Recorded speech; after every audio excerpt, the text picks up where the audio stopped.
एक ऐसा इंसान जिसने इतनी मुश्किलों का सामना किया जिनकी हम कल्पना भी नहीं कर सकते, और फिर उसी इंसान ने एक पूरे देश का मुकद्दर लिख दिया। जी हां, आज हम बात करने वाले हैं डॉक्टर B.R. अम्बेडकर की। ये कहानी है उस सफर की जहां अपमान की आग में तपकर सम्मान का संविधान गढ़ा गया। तो चलिए, इस कहानी को समझने के लिए सीधे चलते हैं एक घटना पर। साल है 1901। जरा सोचिए, एक 10 साल का छोटा सा लड़का है जो एक ट्रेन स्टेशन पर खड़ा इंतजार कर रहा है। रात घिरने लगी है और उसे लेने वाला कोई नहीं आया। अब उन्हें अकेला देखकर स्टेशन मास्टर उनके पास आता है। उनके अच्छे कपड़ों और बोलने के तरीके से उसे लगता है कि ये बच्चे किसी ऊंचे खानदान के हैं और वो बड़े प्यार से बात करने लगता है। लेकिन जैसे ही उसे पता चलता है कि ये बच्चे अछूत कही जाने वाली महार जाति के हैं, बस पल भर में सब बदल जाता है। उसकी मुस्कान गायब हो जाती है और वो बिना कुछ कहे उन्हें नज़रअंदाज करके वापस अपने केबिन में चला जाता है।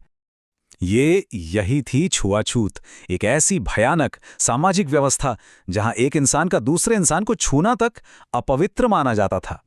सोचिए, स्टेशन पर कोई बैलगाड़ी वाला उन बच्चों को ले जाने के लिए तैयार नहीं था।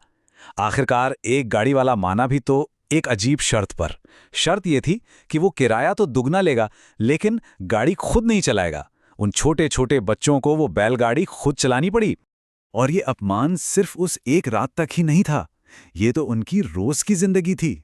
स्कूल में भी हर दिन यही होता था। उन्हें क्लास में सबसे अलग एक बोरे पर बैठना पड़ता था। वो बोरा भी उन्हें अपने घर से लाना पड़ता था। अगर प्यास लगे तो वो खुद मटके से पानी नहीं ले सकते थे।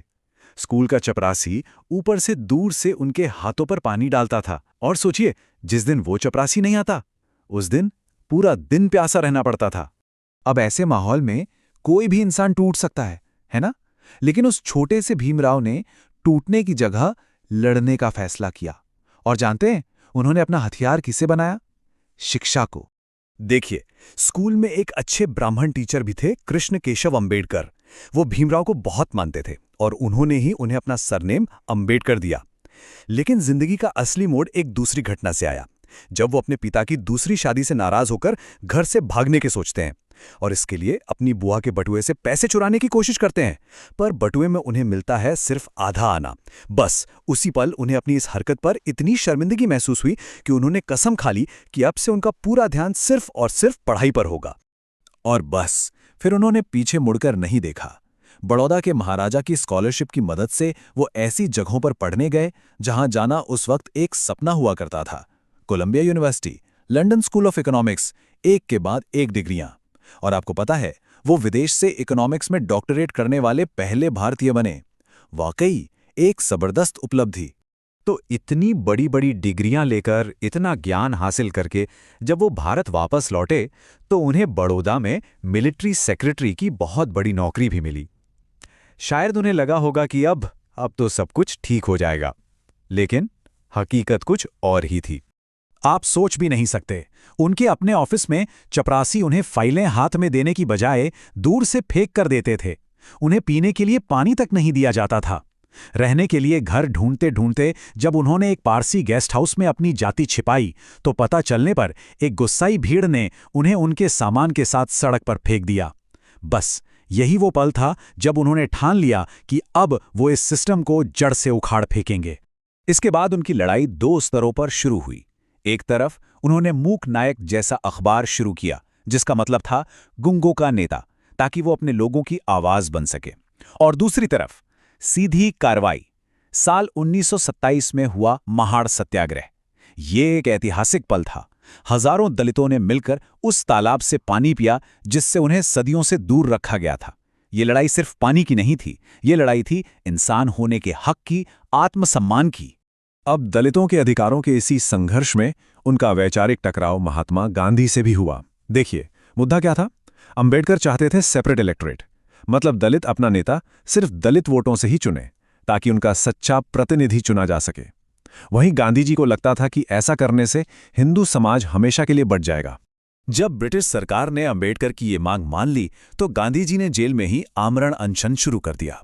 अब अंबेडकर पर जबरदस्त दबाव पड़ा और आखिरकार 1932 में पूना पैक्ट साइन हुआ। इसमें अंबेडकर को सेपरेट इलेक्टोरेट की मांग छोड़नी पड़ी, लेकिन इसके बदले में दलितों के लिए रिजर्व सीटों की संख्या पहले से लगभग दोगुनी कर दी गई। और अब देखिए किस्मत का खेल, या यूं कहें इतिहास का न्याय। जिस इंसान को समाज ने एक घूंट पानी पीने के अधिकार से भी दूर रखा, उसी इंसान को एक आजाद देश ने अपने सबसे बड़े और सबसे पवित्र ग्रंथ यानी संविधान को लिखने की जिम्मेदारी सौंपी। उन्हें स्वतंत्र भारत की कॉन्स्टिट्यूशन ड्राफ्टिंग कमेटी का चेयरमैन बनाया गया। और ये कोई मामूली काम नहीं था। जरा इस नंबर पर गौर कीजिए, 60। डॉक्टर अंबेडकर और उनकी टीम ने भारत का संविधान बनाने से पहले दुनिया के 60 अलग अलग देशों के संविधानों को पढ़ा और परखा। सोचिए कितनी मेहनत और रिसर्च लगी होगी। और इस महायज्ञ को पूरा करने में कितना समय लगा? 2 साल, 11 महीने और 18 दिन। ये आंकड़े सिर्फ समय नहीं बताते, ये उनकी लगन, उनकी मेहनत और उनके विजन की कहानी कहते हैं। और उस संविधान में उन्होंने वो हर चीज लिखी जो उनके अपने जीवन का दर्द थी। आर्टिकल 17 के जरिए छुआछूत को हमेशा के लिए एक कानूनी अपराध बना दिया। जिन लोगों को सदियों तक दबाया गया था, उनके लिए आरक्षण की व्यवस्था की। और सबसे बढ़कर हर नागरिक को, चाहे वो किसी भी धर्म, जाति या लिंग का हो, बराबरी, आज़ादी और सम्मान से जीने का मौलिक अधिकार दिया। लेकिन उनकी विरासत सिर्फ संविधान लिखने तक ही सीमित नहीं है। उनका असर आज भी हमारे देश की बुनियाद में महसूस किया जा सकता है। ये बात बहुत कम लोग जानते हैं कि रिजर्व बैंक ऑफ इंडिया यानी आरबीआई की स्थापना के पीछे भी उनके विचार एक बड़ी वजह थे। वो आज़ाद भारत के पहले कानून मंत्री बने।